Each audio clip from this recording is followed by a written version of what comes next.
নমস্কার বন্ধুরা, BanirHeselের রকমারি রান্না নিয়ে আমি চলে এসেছি। আমার চ্যানেলে আপনাদের সবাইকে স্বাগত জানাই।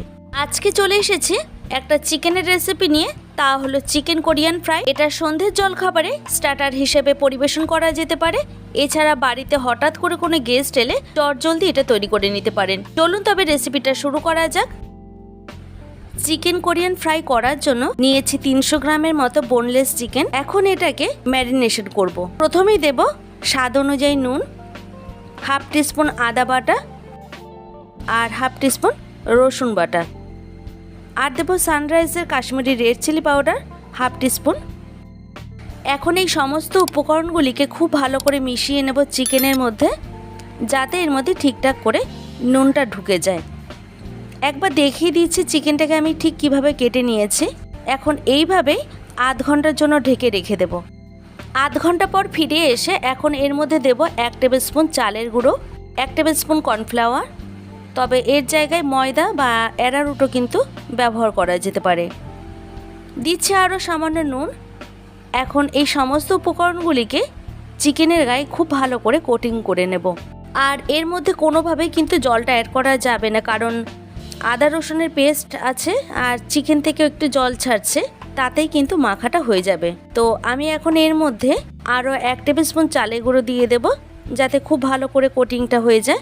আর এই সময় চালের গুঁড়োটা দেওয়ার ফলেই কিন্তু চিকেনটা খুব ভালো মুচমুচে হবে। তো আমার এখানে কোটিংটা হয়ে গেছে। এখন চলে যাবে এগুলি ফ্রাই করার জন্য ওভেনে। আমি প্রথমে গ্যাসটাকে অন করে দিয়েছি। এবার একটা কড়াই বসিয়ে দেব আর এটাকে খুব ভালো মতো গরম করে নিয়ে দেব পরিমাণ মতো রিফাইন্ড অয়েল। আমি এখানে হাফ কাপ তেল দিয়ে দিলাম। এখন এগুলিকে ভেজে নেব।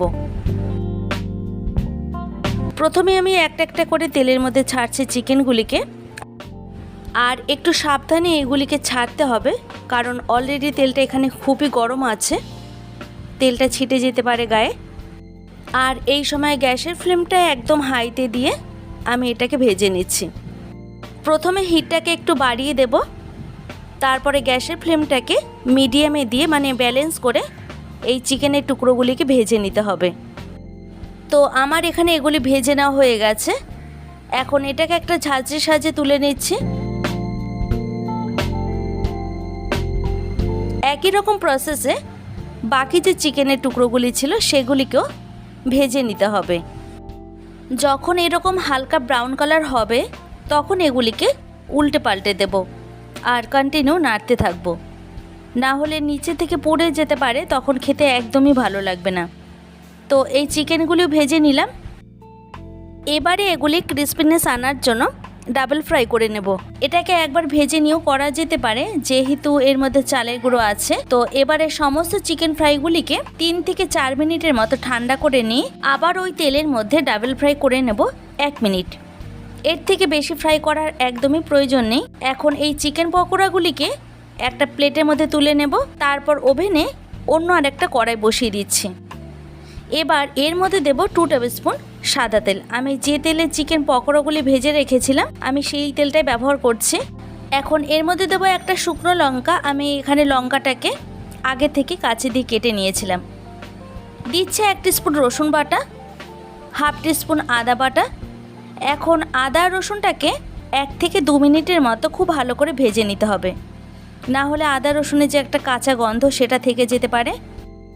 এবারে এর মধ্যে দিয়ে দিচ্ছি half tablespoon red chilli sauce, 1 tablespoon dark soya sauce,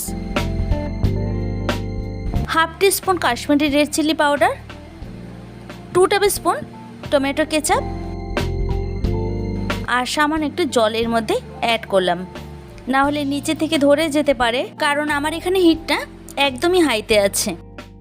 দিচ্ছি 1/4 teaspoon black pepper, 1 table spoon চিনি। এখন এই সমস্ত উপকরণগুলিকে খুব ভালো করে মিশিয়ে নেব 2 মিনিট। সসটা যাতে কড়াইতে না লেগে যায় তার জন্য সামান্য একটু জল দিয়ে নেড়ে চেড়ে নেব। তো এখানে গ্রেভিটা ফুটতে শুরু করেছে। এখন এর মধ্যে স্বাদ অনুযায়ী নুন দিয়ে দেব।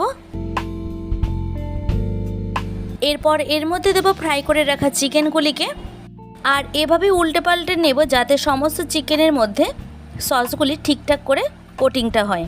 দেব 1 টেবিল স্পুন সাদা তেল, আমি এটাকে আগে থেকেই ফ্রাই করে রেখেছিলাম। আর এই রান্নার বিশেষত্বই হলো তিল, চিনি আর শুকনো লঙ্কা। এগুলিকে একদমই স্কিপ করা যাবে না। এখন এই তিলটাকেও চিকেনের মধ্যে খুব ভালো করে মিশিয়ে নিতে হবে। দেখুন কতটা দেখতে সুন্দর লাগছে, খেতেও কিন্তু অসাধারণ লাগে। এরপর সবশেষে দিয়ে দেব সামান্য ভিনিগার। তৈরি হয়ে গেল খুবই কম সময় দারুণ স্বাদের একটা স্টার্টারের রেসিপি। বাড়িতে হঠাৎ করে কোনো গেস্ট এলে চটজলদি এটা তৈরি করে নিতে পারেন। এছাড়া সন্ধ্যের জলখাবারে এটা দারুণ জমে যাবে। যদি এই ধরনের আরও নিত্য নতুন ভিডিও পেতে চান তাহলে অবশ্যই আমাকে কমেন্ট করে জানান। ভালো লাগলে প্রচুর লাইক শেয়ার করুন। আর এতক্ষণ আমার পাশে থাকার জন্য অনেক অনেক ধন্যবাদ।